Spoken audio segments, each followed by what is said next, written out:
Let's talk about something important today.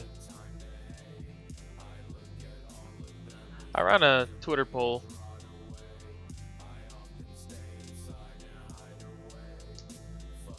Let's pull it up real quick.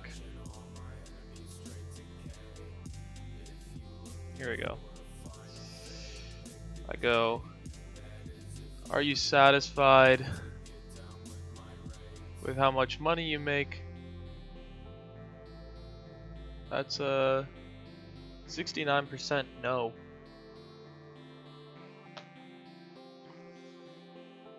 69% no.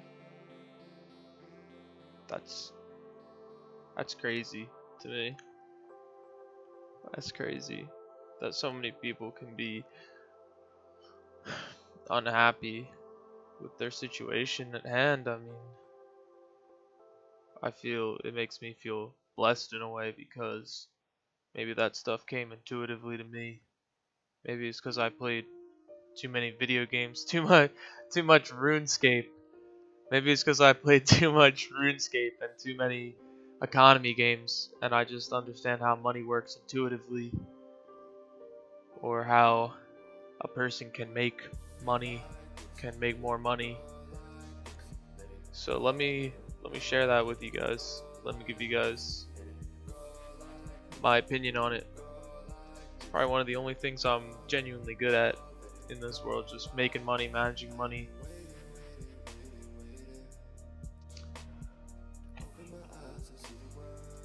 So I think when it comes down to making money, it really is a matter of seeing things more in the context of a video game. And I mean, if any of you guys know me, you know I've played a lot of video games. You guys know that I've probably played, I mean, I've easily got 5,000 hours in League of Legends alone, maybe more. That's not even considering RuneScape. I've got like so many RuneScape accounts that make your head spin. You know, I got like 2,000 hours in Counter-Strike or something ridiculous like that. I play so many video games, but the thing that you need to understand is that real life, like what your character is, what your identity is, what your ego is in real life is just like the characters in those video games. And I really like RuneScape as an example because RuneScape is about as close to real life as you're gonna get in terms of like difficulty. RuneScape's a hard game. Like if you played RuneScape, you know it's a hard game. It's actually hard to make money. It's hard to make money in RuneScape. I mean, especially when the game first started, like you're out there, you're killing goblins for like 2 GP. And to be honest, I feel like that is that's like what I see a lot of people doing in real life, but except killing goblins is more or less like working some crappy job, like working some crappy minimum wage job. That's the rough equivalent of just killing goblins in RuneScape. Like you haven't left Lumbridge. You need to get out of Lumbridge, dude. Like go to Varrock. Like understand that there's a grand exchange. Like there is a grand exchange in real life. It's called the stock exchange. But basically,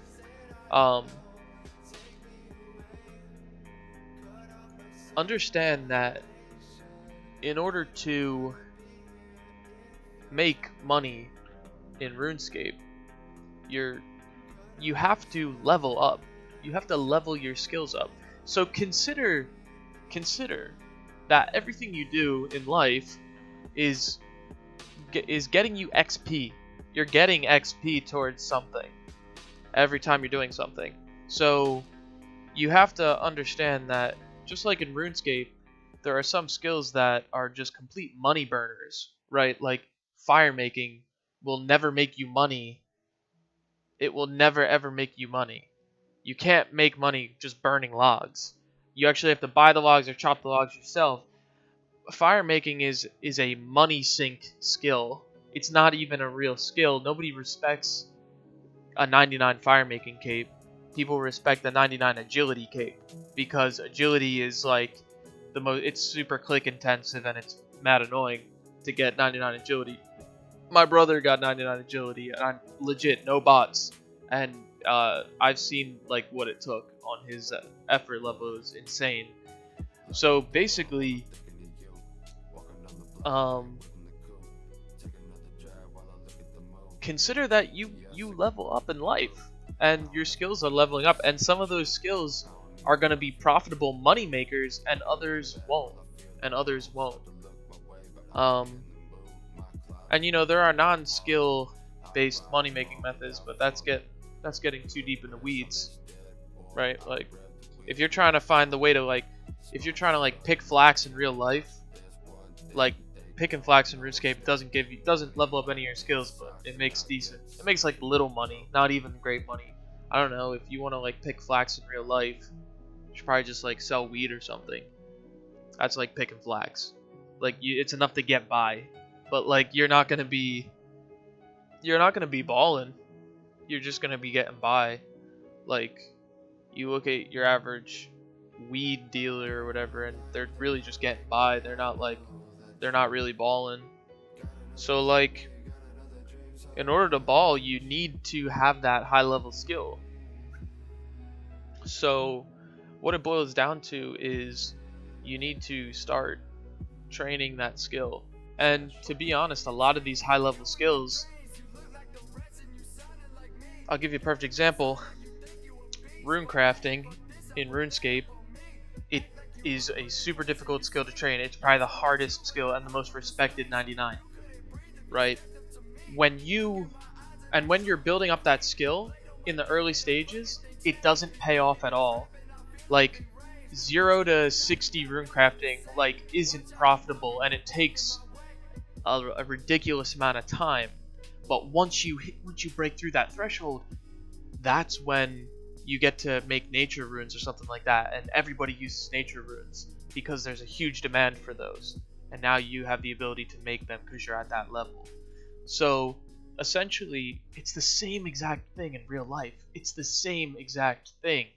So basically, I'll give you a perfect example: coding, building websites, CSS, HTML, JavaScript. When you first start, you're gonna be making fire runes, and nobody cares, nobody even wants them, right? You're gonna be at a skill level where essentially somebody would rather use the default Shopify theme, or they would rather use the default WordPress theme than anything you can build, because you can't build anything great yet because you're a noob. Your skill level is too low and nobody's going to be paying you. Then you're going to be wondering to yourself, is this really worth it to learn? I mean, that's obviously up to you to decide, right? There are probably easier things to do to make money than code. You could learn how to be a plumber and make 80K in New York City. You just have to be okay with being a plumber, which is a respectable profession. Why would you not respect somebody on their grind? So when it comes to money making, it is directly correlated to your skill multiplied by your work ethic. So it's if your skill determines your income bracket, determines your income potential, and then your execution or your work ethic determines the materialization of that potential. So it's I'll give you another example. You have these really nerdy programmers who have zero self-confidence, zero social skills. They can't even get a job because of how nervous and shy they are. Yet they have a skill level that could be earning them $250,000 a year, 250K, 300K. but they can't even get the job because um, they don't have the confidence or the work ethic or the drive in the corporate environment, um, or in the corporate context. They might actually have really great work ethic for their own personal projects, but no one will ever see them because they'll keep them to themselves forever, and that limits them. So they have really high income potential, but they have really bad execution. So they're actually, they end up screwing themselves over because they don't optimize their skill sets, more or less. So that sucks. But it's super common, especially in the programming world, where there's a lot of nerds, more or less. So, on the other end of thing, you have people who are really, really good at executing. They have like amazing work ethic, and they're just like execute, execute, execute. But they have like zero skills. Like they can barely use Microsoft Excel. They just have terrible skills, and those people become middle managers because they can operate in the corporate world, but they have no skills, or they have like low level skills. So none of the high level executives respect or care about them. So they just become middle managers, um, or the equivalent of a middle manager. So the real key, is to making money, or to being or to upping your income potential, is to develop a high level skill, invest a year or two knowing that you're not going to make any money on it. Just invest 3 years building up a skill, knowing that you are not going to make any money, and only focus on getting better at that skill every day. Literally make it your job, if you have that kind of flexibility, to make this your job. Make this new skill that nobody's paying you for. Research everything, Google everything, watch YouTube videos, read books. Nothing. You should be 100% on this, on focusing on that skill. Again, in RuneScape, when you talk about how to get high level skills in RuneScape, you don't. Let's just say I'm trying to get a really high woodcutting level. I don't woodcut and then burn the logs and get my fire making level up. I don't, chop a little bit of wood, then go PK.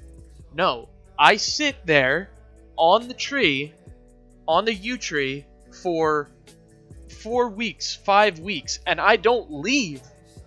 I just sit there and focus in and force yourself to get that high level skill. Force yourself to become high level. Because the more you loop on it, the more you loop on that activity, the higher your skill gets. And that's really what it is. Life is loops. Life is habits. So you want to loop on the skill that has a high income potential. So you find the skill. First of all, provision. Decide, okay, this skill is probably fire making, so I don't want to level that up because it's not going to make me money if I loop on it. What skill in the world is going to be a good money maker? Okay. Oh, that's the skill, that's the money maker. Let me loop on that for 3 years of my life, and I guarantee you, let me loop on that every day for 3 years of my life. You're going to be a completely different person by the end of those 3 years. You're going to be a completely different person. You're going to have a high level skill. And if it earns money, then you were ready to start working yesterday, which is an amazing feeling. And that first time, you might have a little bit of an imposter syndrome at first. I know a lot of people do when they're self-taught like that. But you'll get over it. And, in a way, you might not even have the imposter syndrome, because if you were going as hard as you should be, then you know that you deserve it. I mean, you're self-taught. Self-taught people tend to be actually better. They tend to be better and they tend to have deeper knowledge, while as formally taught people tend to have wider knowledge. So the self-taught people have some of the deepest knowledge out there, which is why most inventors um, are self-taught because they end up discovering something deep down, super deep down, um, that no one explored because everyone's formally taught. So that's how you self-teach. You loop on it, build a routine on it, build a routine on that skill, and don't get distracted by other skills. To stick with the RuneScape reference, the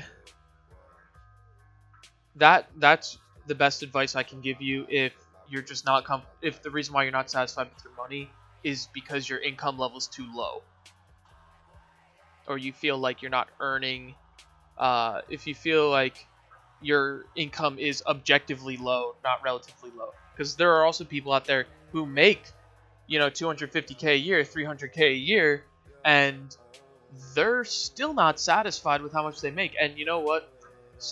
I know there's some rich bulls who follow me on Twitter, and I know maybe some of y'all aren't satisfied with your money. And to be completely honest, I think you're past the point of like you have all your needs you have all your needs covered. Like you're not worried about bills. You're not worried about bills. You're worried about, you know, oh, did I get the right Gucci, or did I get the right fucking Cartier? Like I don't know. So my advice to you is to actually it's less of a material, and this is going to be a challenge for you because obviously you're materially gifted, which is why you have so much. But the curse is that your mind will always be needing more. Your mind will always need more. So my advice for you is actually to, you know, like I was telling the people coming from the bottom to really loop on that routine, loop on that high paying skill. Like it's actually going to be the opposite advice for you, because ultimately the balance is going to be in the middle. The happiness is going to be in the middle. If you're on one extreme or the other extreme, you're not going to be happy. You want to be in the middle. And I'm not telling people to be middle class or be middle managers, but I'm telling people that, like, depending on where you're coming from, it's subjective to everyone. Depending on what angle you're looking at this from, you may actually need to work harder, or you may actually need to work less hard, and or you might need to redirect that work. Because when you tell someone to work less hard or work harder, that's not even possible. Realistically, you just want to work smarter. So, for the people on the low end of the spectrum, we want them to focus in on a high paying skill and spend their loops on that. For you who already has maybe a few high paying skills, or it's just successful in general, a lot of money, you actually want to pull back, and you need to maybe redirect some of that energy internal into your own mental space, um, and understand that, focus on being happy with what you have, focus on gratitude and internal vibration. This is like stuff that I focus on because I have that issue of like not being grateful for what I have, and I really have so much. Like I have everything I need, and sometimes I find myself not even being grateful for that, and that's a huge problem for my own mental well-being, for my overall well-being. So my advice to you guys who already have the money stuff figured out but still feel like it's not enough, or it'll never be enough, um, pull back, redirect those loops internally rather than externally. Bring it to the internal world, meditate. Like that's what bringing those loops inward mean. Like inwardly spiral inward, rather than the other people who need to spiral outward. You might not even that might not connect with you if you're not like on a certain spiritual level, but more or less what it means is, uh, I'm not telling you to like go watch TV or like stop working as hard. I'm telling you to spend that work on an internal skill rather than an external skill. An internal skill being something like prayer or meditation, or something, um, or focus on like high vibration activities, such as like giving or like generosity focus on emotions rather than execution, because oftentimes that's the problem. That's the problem that the rich person has. The rich person actually lacks the empathy to enjoy the money. The rich person actually lacks the inner resources to enjoy their external reality. Whereas the people on the low end, they're so rich in empathy and they're so rich in internal resources that they can never bring themselves to execute in the material external world. So depending on you, first of all, you need to have the consciousness to decide where you are. Do I have enough money and I'm not happy with it? Do I not have enough money? Do I find myself not even being able to pay bills some months? And then, take the advice corresponding to your context. It's going to be subjective to you. Um, but that's it. That's the key. From both ends, you just want to come to the middle. You're going to be a lot more balanced. You're going to be a lot happier. You're going to have that satisfied, grateful feeling that you're after. All right, that's it, guys. Peace.